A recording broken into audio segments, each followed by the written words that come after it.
அன்பிற்கினிய சகோதர சகோதரிகளே,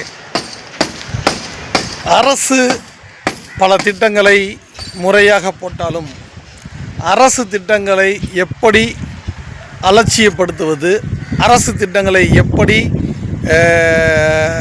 நாம் பெனிஃபிட் அடைவது என்று சிலர் முயற்சி செய்து அதில் பல திட்டங்களை செய்து வருகிறார்கள். உதாரணத்துக்கு எடுத்துக்கினா, அதாவது விவசாயத்தை அழிக்கணும்னு ஒரு திட்டம் போட்டாங்க. அதுதான் 100 நாள் வேலைவாய்ப்பு திட்டம். இந்த 100 நாள் வேலைவாய்ப்பு திட்டம் என்பது விவசாயிகள் களை எடுக்கிறதுக்கு பெண்கள் போகிறாங்க, இந்த களை எடுக்கிற திட்டத்தை கைவிட வேண்டும்னா நம்ம 100 நாள் வேலைவாய்ப்பு திட்டம் கொடுத்தோம்னா அவங்களுக்கு இந்த சும்மாவே உட்காந்துருக்கிறதுனால வேலை செய்யாமல் போயிடுவாங்க. அப்போ வேலை செய்யாமல் போயிட்டாங்கன்னா என்ன ஆகும்? அந்த வேலை செய்யாமல் போனதுக்கப்புறம் அவங்களுக்கு வேலை செய்ய இன்ட்ரெஸ்ட் வராது. அப்போ களை எடுக்கிறதுக்கெல்லாம் ஆட்கள் தேவைப்படுமா அப்படின்னா, களை எடுக்கும் போது என்ன செய்வாங்க? களை எடுக்கும் போது ஆட்கள் வேணும் அப்படிங்கும்போது கிடைக்காது. சரிங்களா? இப்போ 100 நாள் வேலைவாய்ப்பு திட்டத்தை அரசு இப்படி போட்டால் அங்கே உள்ள நம்ம ஏஜெண்டாக நியமிக்கிறோம் பார்த்தீங்களா, அவங்க போடுற திட்டம் என்ன தெரியுமா? நீ ஏன் 100 நாள் வேலை திட்டம்னு வேலை பார்க்குற? ஆளுக்கு இப்போ 60 பேர் இருக்காங்கன்னு, ஆளுக்கு 100 ரூபா கொடுத்துரு. ஆளுக்கு 100 ரூபா கொடுத்தீங்கன்னா இந்த வாரம் பூரா நீ வேலை பார்க்க தேவையில்லை. எப்படி? இந்த வாரம் பூரா வேலை பார்க்க தேவையில்லை. இந்த வாரத்துக்கு நீ 100 ரூபா கொடுத்துட்டா போதும். ஒரு ஜேசிபி வச்சு நீங்கள் பார்க்க வேண்டிய வேலையை ஜேசிபி 1 மணி நேரத்தில் முடிச்சிடும். 1 மணி நேரத்துக்கு ஜேசிபி எவ்வளோ வந்துட போகுது? ஒரு 2000 ரூபா வரும். ஒரு 3000 ரூபாய்க்கு வேலையை போட்டோம்னா மிச்சம் 6000 ரூபாயில் மிச்சம் எவ்வளோ இருக்குது? 3000 ரூபாய் அந்த ஏஜென்சி. நீங்கள் எல்லாம் தூங்குங்க, வேலையை பார்க்க வேணாம், ஆனால் அந்த வேலையை நான் ஜேசிபி வச்சு முடிச்சுக்கிறேன், அதுலேயும் ஒரு அமௌண்ட்டு கிடைக்குதுல்ல அப்படிங்கிற அவங்க திட்டம். அரசு ஒரு திட்டம் போட்டால் ரைட்டுங்களா, அங்கே இருக்கவங்க ஒரு திட்டம் போடுறாங்க. இந்த திட்டங்களையெல்லாம் முறைப்படுத்த, அதாவது எந்த திட்டத்தையுமே முறைப்படுத்தணும். ரைட்டுங்களா? அப்படி தான் இருக்குது இன்றைக்கி உள்ள சூழ்நிலைகள். இப்போ விவசாயம் கெட்டு போச்சு. சரி, 100 நாள் வேலை வாய்ப்புலையாவது மக்கள் வேலை பார்த்து அவங்க உடலை ஆரோக்கியமாக வச்சுக்கலான்னு பார்த்தா அந்த வேலையும் கிடையாது. அதுவும் இப்போ ஜேசிபிக்கு மாறுறாங்க.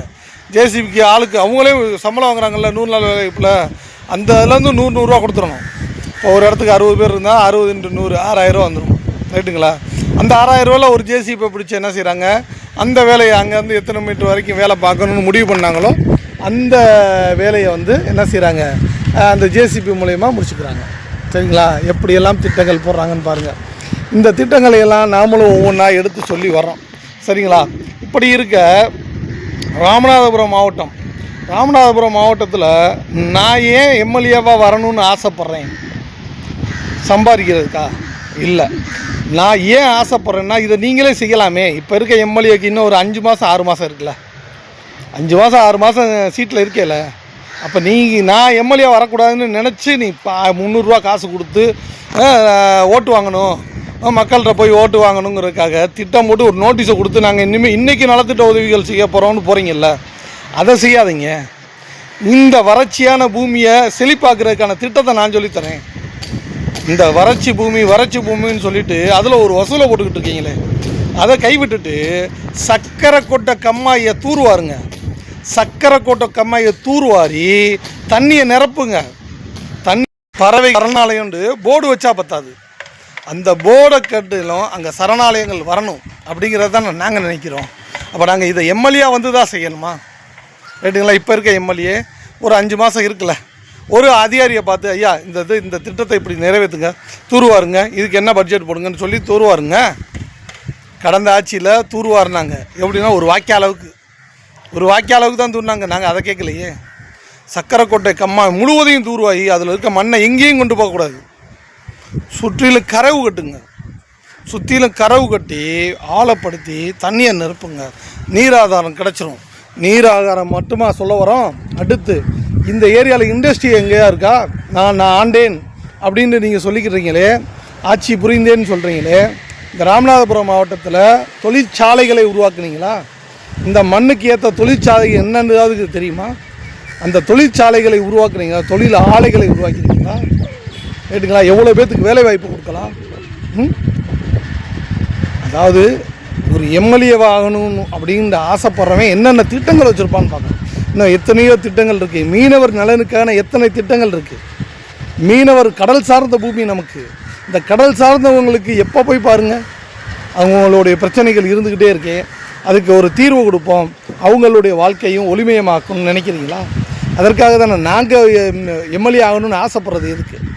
இதுக்கெல்லாம் ஏன் எளிய முறையில் தீர்வு கொடுக்க முடியாது? ஒரு தமிழக முதல்வர் இருக்கிறாரு, நம்ம அந்த இடத்துல வந்து ஒரு எம்எல்ஏவாக இருக்கீங்க, அதற்கான திட்டமிடுதலே இல்லையே. ரைட்டுங்களா? இந்த ராமநாதபுரம் மாவட்டத்தையே ஊழல் இல்லாத ஒரு ராமநாதபுரம் மாவட்டம் இல்லை, கஞ்சா இல்லாத ஒரு ராமநாதபுரம் மாவட்டமாக, போதை இல்லாத ராமநாதபுரம் மாவட்டமாக மாற்றணும் அப்படின்னு ஆசைப்பட்றோம். நாங்கள் எம்எல்ஏ ஆகக்கூடாதா? சொல்லுங்கள். அந்த விஷயத்தில் நீங்கள் உங்களால் கையில் கூட எடுக்க முடியாது, அந்த விஷயத்தை நீங்கள் கையிலே தொட முடியாது.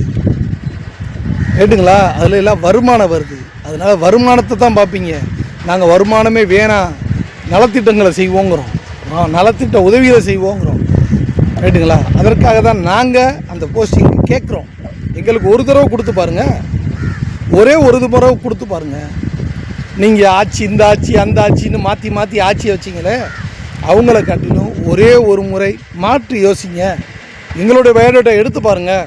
சேவையில் எந்த அளவுக்கு முன்னோக்கி நிற்கிறோம், சேவையை எந்த அளவுக்கு செஞ்சு காட்டியிருக்கோம், முடியாதுன்னு சொன்னதெல்லாம் செஞ்சு காட்டியிருக்கோமே.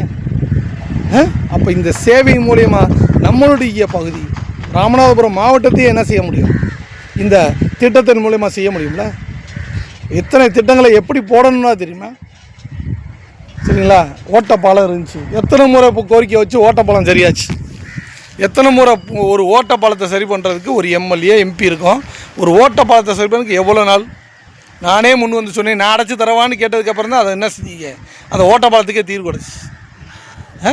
இந்த மாதிரியான திட்டங்கள் இன்றைக்கி ஜிஹெச் இடிஞ்சு விழுந்துச்சுன்னு முதல் செய்தி வச்சது நான். முதல் செய்தி வச்சதுக்கப்புறம் தானே என்ன செய்கிறீங்க, அதிகாரிகள் வர்றீங்க. முதல்ல வந்து ஒரு ஆய்வு அறிக்கையை போய் அந்த மருத்துவ அதிகாரியை பார்த்து என்ன பிரச்சனை, எத்தனை தடவை அவர் லெட்ரு போட்டிருக்காரு, அந்த லெட்டருக்கெல்லாம் சரி சாதிச்சா இந்த அரசு? அந்த லெட்ரு, அவருடைய ஸ்பெசிஃபிகேஷன், அவர் கொடுத்த அந்த டீட்டெயில்ஸ் எல்லாத்தையும் எடுத்து முறைப்படி பதிவு பண்ணி அதை மனுவாக்கி, ரைட்டுங்களா, அதை வந்து செஞ்சோமா?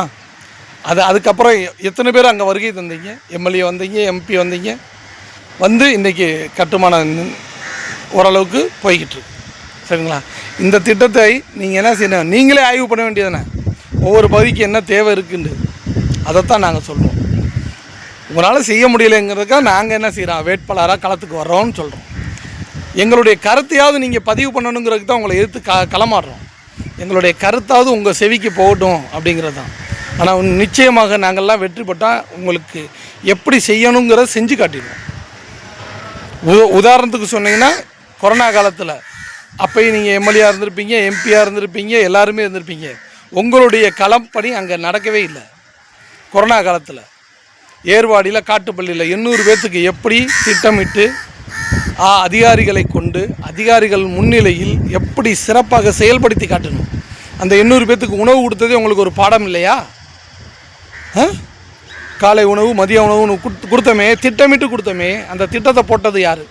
அந்த திட்டத்தை செயல்படுத்தி காட்டணுமே. இது மாதிரி தான் ராமநாதபுரம் மாவட்டம் முழுவதும் எங்களால் சிந்தித்து செயல்படுத்த முடியும். திட்டங்களை கொண்டு வளர்ச்சி இல்லாத பூமி, வளர்ச்சி இல்லாத பூமி, வளர்ச்சி இல்லாத பூமிங்கிறீங்க, வறண்ட பூமிங்கிறீங்க. ரைட்டுங்களா? அதை செழிப்பாக்குறதுக்கு எத்தனை ஆண்டுகள் எடுத்துக்க வேண்டும்? அதை திட்டமிடுறதுக்கு அதுக்கான செலவை என்ன செஞ்சால் அங்கே செழிப்பு வருங்கிறத திட்டமிடணும். திட்டமிட்டு செயல்படுவோம். அதற்காக தான் நாங்கள் உங்கள்கிட்ட எம்எல்ஏ சீட்டு கேட்குறோம். நாங்கள் எம்எல்ஏ ஆகணும் அப்படிங்கிற கோரிக்கை என்னென்னா, எங்களுடைய பகுதி இந்த ராமநாதபுரம் மாவட்டம் முழுமையாக வளர்ச்சி பெற்ற மாவட்டமாக மாற்றணுங்கிறது தான். வளர்ச்சி எதில் இருக்குது? கஞ்சாவில் இருக்குது, போதை வஸ்துவில் இருக்குது. அவற்றை நாங்கள் விரும்பலை. இந்த பகுதி மக்கள், ஏழை எளிய மக்கள் இருக்காங்க, அதிகமாக இருக்காங்க. அவங்களுக்கான நலத்திட்ட உதவிகள்லாம் முறைப்படி அரசிட்டிருந்து பெற்றுக் கொடுக்கறதுக்கு தான் நாங்கள் விரும்புகிறோம். இப்போயும் வாங்கி கொடுத்துக்கிட்டு தான் இருக்கோம். நாங்கள் எம்எல்ஏ இல்லை, எம்பி இல்லை, கவுன்சிலர் இல்லை. ஆனால் முறைப்படி அரசுடைய திட்டத்தை வாங்கி கொடுத்துக்கிட்டு இருக்கோம். சரிங்களா? அவற்றை முறைப்படி செய்கிறதுக்கு தான் நாங்கள் என்ன செய்கிறோம், அதிகாரத்தை நோக்கி வர்றோம். எங்களுக்கு ஒரு கொடுங்க, நாங்கள் செஞ்சு காட்டுறோங்கிறோம். மக்கள் விழித்து கொண்டு எங்களுக்கு ஓட்டு போட்டாலே என்ன செய்வோம், நாங்கள் அதுக்கான திட்டமிடலை செய்ய ஆரம்பிச்சிடுவோம். நன்றி. உங்கள் சகோதரன் ஜே அபுபக்கர் சித்திக். கடந்த முறை பாராளுமன்றத்தில் கப்பல் சின்ன வேட்பாளர். வருகின்ற 2026 இன்ஷா அல்லாஹ் நிச்சயமாக வேட்பாளராக நிற்போம். நன்றி.